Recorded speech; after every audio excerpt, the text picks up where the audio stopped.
Hi అండి, నమస్తే. నేను మీ Sasirekha. Welcome back to Mahi smiley vlogs. ఈరోజు ఎగ్లెస్ రోజ్ ఫ్లవర్స్ని, అదేనండి గులాబీ పూలను చాలా సింపుల్గా త్వరగా ఎలా తయారు చేసుకోవాలో మీతో షేర్ చేసుకోబోతున్నాను. కామన్గా ఇది ఎగ్ వేసుకుని చేస్తారు, కానీ నేను ఎగ్లెస్ చేస్తున్నాను. ఎన్ని రోజులైనా క్రిస్పీగా టేస్టీగా ఉండే ఈ రోజ్ కుకీస్ని ఎలా తయారు చేయాలో ఒకసారి చూసేద్దాం.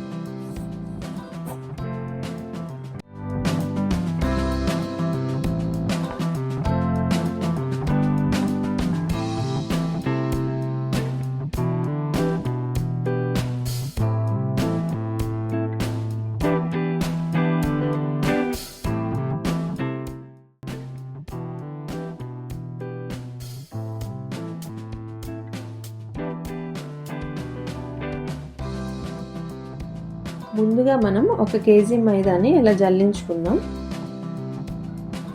దానిలో 2 టీ గ్లాసులకి సరిపడా బియ్యం పిండిని కూడా దీనిలో వేసుకోవాలి. ఈ బియ్యం పిండిని కూడా ఇలా జల్లించుకుని ఈ రెండింటిని కరెక్ట్గా కలిసేలాగా కలుపుదాం.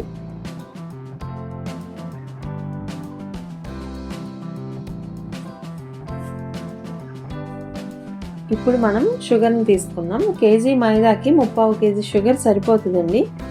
కేజీ మైదాకి కేజీ షుగర్ వేయకండి, స్వీట్ ఎక్కువైపోతుంది. ఈ కుకీస్కి కేజీ మైదాకి 3/4 కేజీ షుగర్ వేసుకుంటే కరెక్ట్గా చాలా టేస్టీగా వస్తాయి. ఈ షుగర్ని కూడా ఈ పిండిలో వేసుకుని ఇలా కలుపుదాం. ఇప్పుడు మనం ఈ కుకీస్ ఫ్లేవర్ కోసం యాలకుల్ని మెత్తగా పొడి చేసుకుని దీనిలో వేసుకోవాలి. ఇప్పుడు మనం అసలు ఏమేమి స్టార్టింగ్ నుంచి కలిపామంటే మైదా, బియ్యం పిండి, షుగర్ అండ్ యాలకుల పొడి, ఈ మూడింటిని కలిపాము. దీన్ని ఒక గిన్నెలోకి తీసుకుని ఇప్పుడు వాటర్ ఎక్కువ వేయకుండా కొంచెం కొంచెం వేసుకుంటూ కలపాలి. పిండి బాగా పలచగా అవ్వకూడదు, అలానే గట్టిగా కూడా ఉండకూడదు. చూడండి, ఇప్పుడు చూపిస్తున్నాను కదా, ఈ విధంగా మీరు పిండిని చేసుకోవాలి. మరీ జారుగా ఉన్నా సరే, అంటే లూజ్గా ఉన్న కుకీస్ పాడైపోతాయి. సో ఇలాగ కలిపిన తర్వాత పిండిని ఒక 3 to 4 hours నానబెట్టుకోవాలి. సో ఇప్పుడు స్టవ్ మీద 2 కళాయిలు పెట్టుకుని ఆయిల్ వేసుకుందాం. ఒక దానిలో గులాబీ పువ్వు గుత్తుల్ని మనం వేడి చేసుకోవాలి. కొంచెం అవి వేడైన తర్వాత ఒక స్టవ్ని ఆఫ్ చేసేసుకుందాం. సో ఇప్పుడు స్టవ్ని మీడియంలో పెట్టుకుని గులాబీ గుత్తుల్ని పిండిలో ఒకసారి ఇలా ముంచి వెంటనే తీసేయాలి. కంప్లీట్గా లోనికి ముంచకూడదు.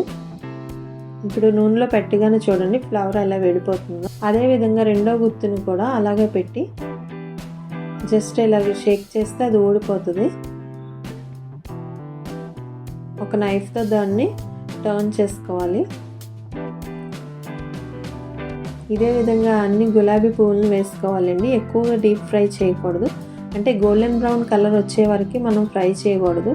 ఎందుకంటే అలా కలర్ వచ్చే వరకు ఫ్రై చేస్తే అవి చల్లారిన తర్వాత మాడిపోయినట్టు వస్తాయి.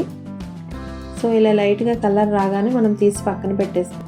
సో ఇలానే పిండిని మొత్తం వేసుకోవాలండి. కరెక్ట్గా నేను చెప్పిన కొలతల ప్రకారం ఫాలో అయ్యి మీరు చేసినట్లయితే ఎంతో టేస్టీగా క్రిస్పీగా ఉండే ఈ రోజ్ కుకీస్ తయారవుతాయి.